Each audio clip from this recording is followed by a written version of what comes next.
Topic natin, mga nararamdaman ng edad 40s, 50s, 60s, 70s. So ito ay pwede niyong i-share sa inyong mga kaibigan at pwede niyong pag-usapan sa umpukan ninyo pag nagkita-kita kayong magkakaklase, magbabarkada. Papaliwanag po natin ang nararamdaman ng isang babae. Ito po yung estrogen level. Hormone ito ng kababaihan. So makikita natin pag 30 to 35, pinakamataas ang estrogen level natin. Pero kapag 40 years old o 40 na tayo, nagsisimula ng bumaba. Kaya nga, may mga nararamdaman na. Maaaring nagsisimula na yung tinatawag na pagloloko ng regla o yung menopause. Kapag 50, halos konti na lang. Kaya ang nangyayari, dito tayo nakakaramdam ng mga iba't ibang mga signs and symptoms na ituturo ko sa inyo. Kapag umiidad, unang napapansin, pumuputi na o nag-gray na ang ating buhok. So, magsisimula na tayong mag-dye o magtina. Gumamit lang tayo ng mga natural na pangtina para maiwasan ng pagkakaroon ng allergy.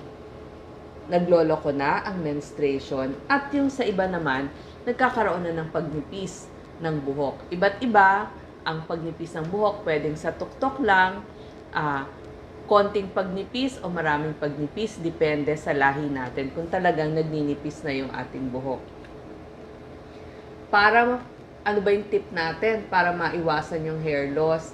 Ang mga sinasabi natin, kailangan yung protein, mas kumain tayo ng protina. Kasi yung buhok natin ay galing sa protina at iwasan din natin na maging anemic tayo para mas maganda yung tubo ng buhok. So yung protina at iron na nakukuha sa pagkain.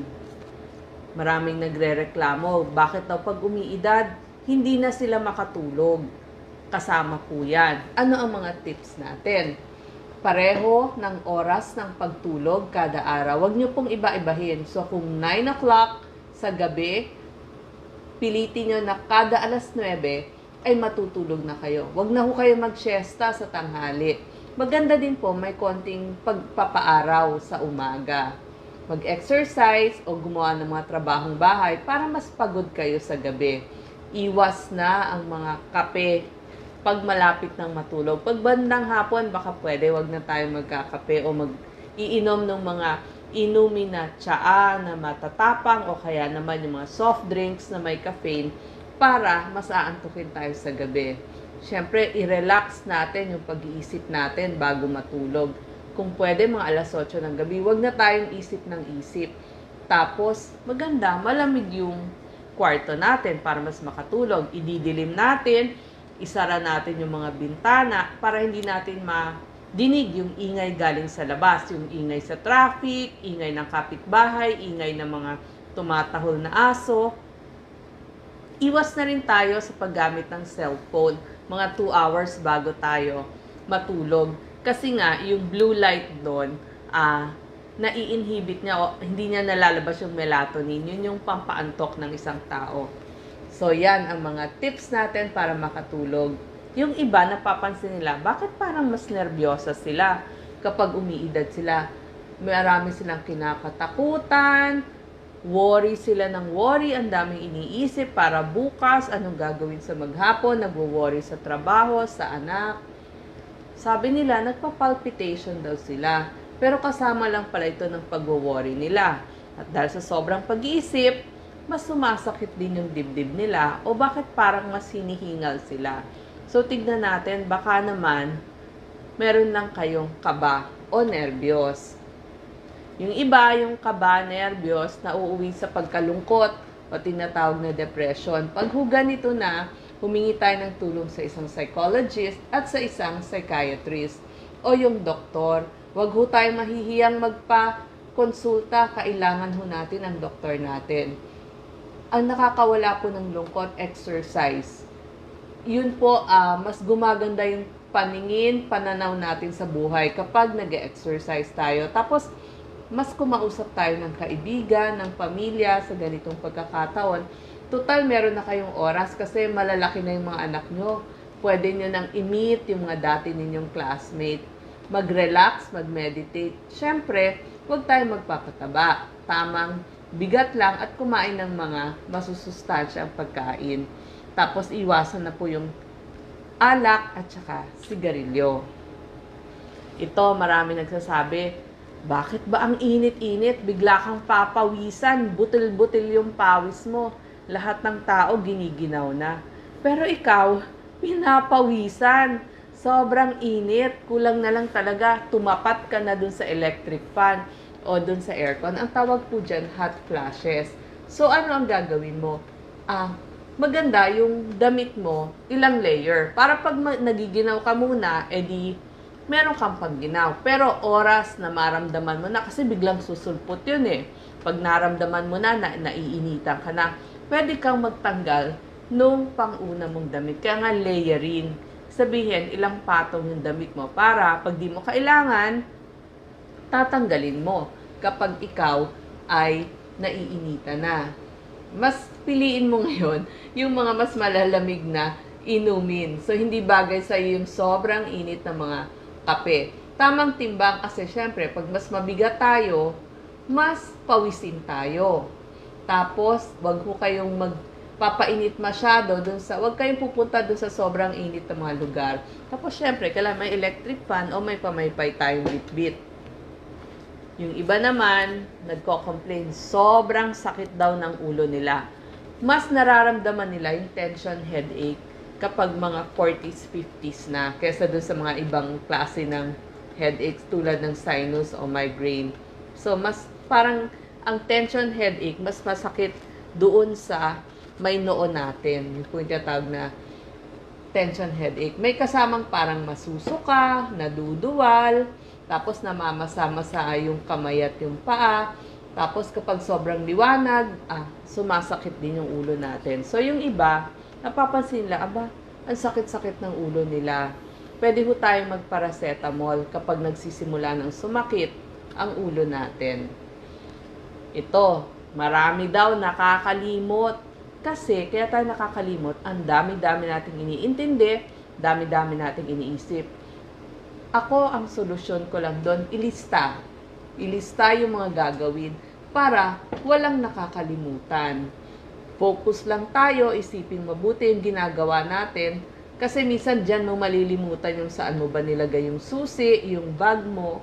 So, focus sa bawat ginagawa. Huwag hong nagmamadali, unti-unti lang. At higit sa lahat, kailangan tamang tulog, tamang haba ng tulog.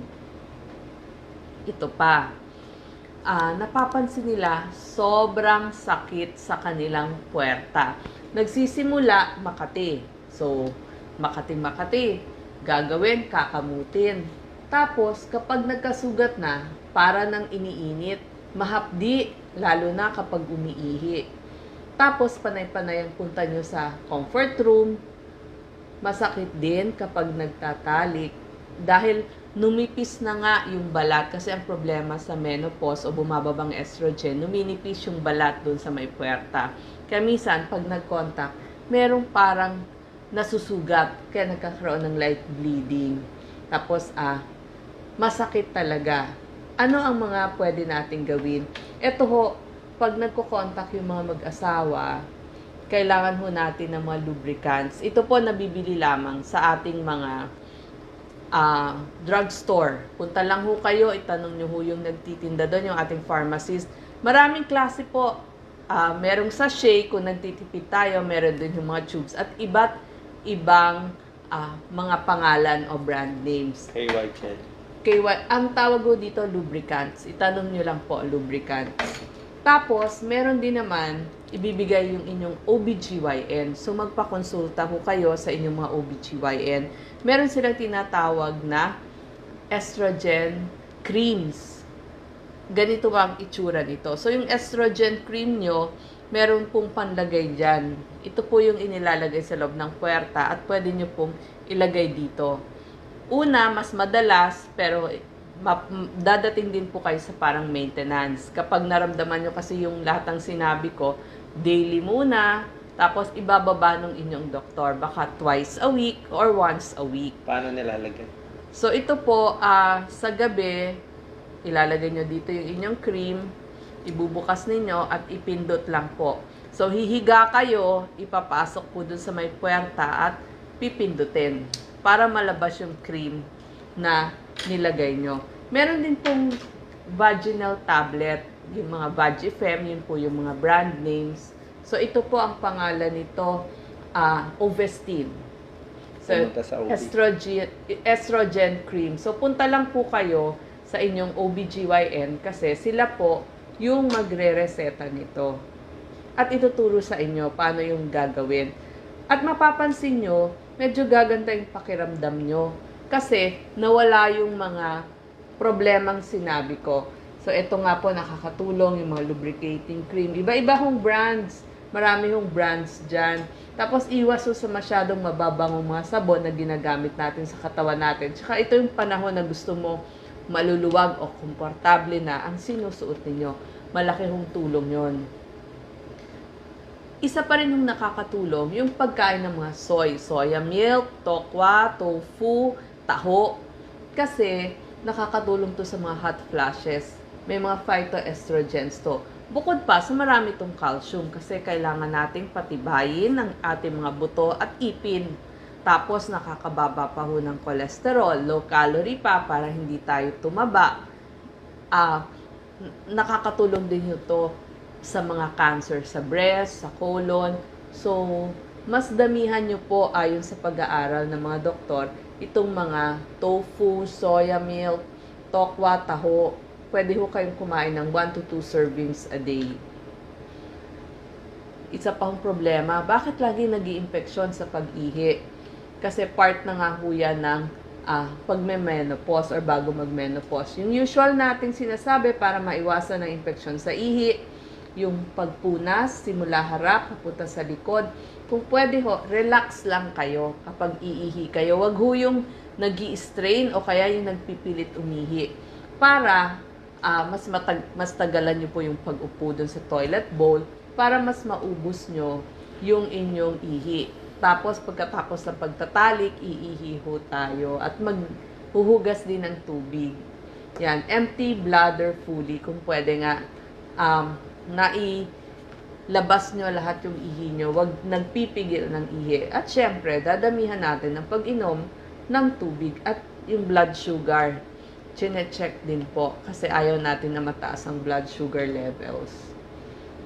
Isa pang problema kapag umiidad, bakit mas tumataba tayo, mas lumalaki yung tiyan, kasama ho yan sa problema sa hormones.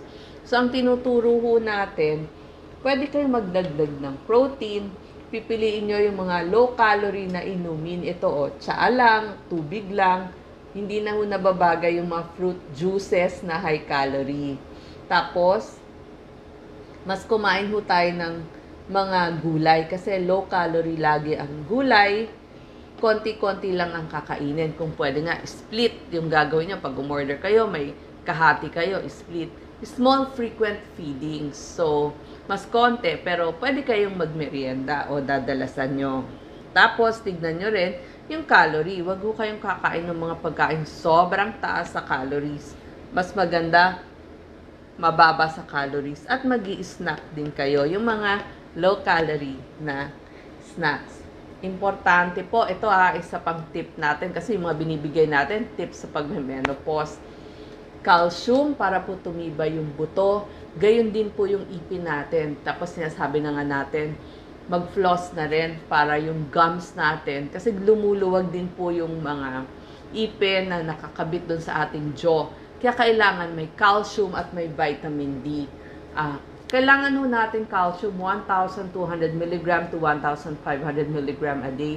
Pero isang tablet lang po ng calcium yung 500 mg a day. Kasi yung iba po, makukuha na natin doon sa ating kakainin. Huwag naman hong sosobrahan para matibay ang buto. Kasi po, ang pinaka-problema ng umiidad yung fracture, lalo na ho dito sa may hip fracture. So, kailangan matibay ang buto. Tsaka para yung ipin natin lagi rin nakakapit dun sa ating jaw.